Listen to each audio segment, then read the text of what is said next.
প্রশাসনের নির্দেশ মেনে সরকারি জায়গা ছাড়তে বাধ্য হলেন মধুপুর বাজারের ব্যবসায়ীরা। নিজেরাই একে একে তাদের দোকানগুলো ভেঙে দিয়েছেন।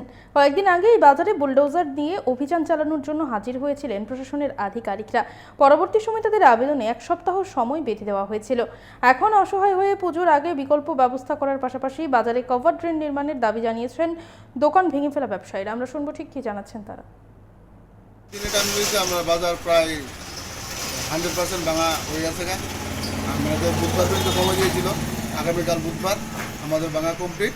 এখন প্রশাসনের কাছে আমাদের অনুরোধ অতি সত্বর যাতে আমাদের ড্রেনগুলা সংস্কার করে এবং নতুনভাবে আবার ড্রেন দেওয়া হয়। মানে সামনে আমাদের পূজা আসছে, তার ফলে বিজনেসের প্রচণ্ড লস হবে। না হলে আর ড্রেনটা হলে আমরা দোকানের পজিশনগুলো আবার ঠিক করতে পারবো, করবেন না ফিরিয়ে আনতে পারবো। চিন্তা ভাবনা চলছে, আবার রিপেয়ার চলছে। একটা দোকান ভাঙা যত সোজা, এটা রিপেয়ার করতে অনেক সময় লাগে। সময় দিনে দিনে ঠিক হবে। ওই রাস্তার তো আর কোনো সমস্যা নেই, তারপরে ড্রেনটা হয়ে গেলে আমাদের আর কোনো প্রবলেম নেই।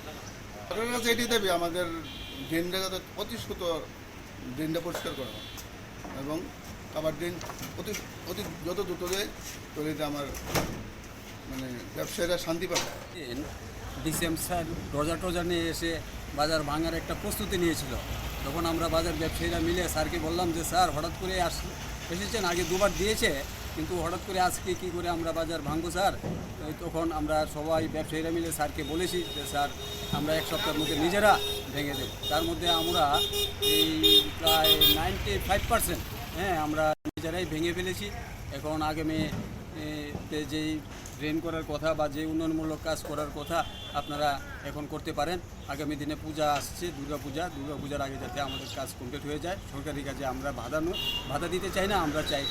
কিছুদিনের জন্য বাড়িতে চলে গেছে, আবার অনেকে ছোটো করে সাজিয়ে আবার দোকানদারি করছে। এই একটু অসুবিধা যে হচ্ছে না এরকম না। আমরা প্রশাসনের কাছে দাবি থাকবে যত সম্ভব যত তাড়াতাড়ি আপনারা এই বাজারটাকে এই আপনাদের কাজ সেরে আমাদেরকে যাতে আমরা সুন্দরভাবে ব্যবসা করতে পারি, এটাই দাবি থাকবে।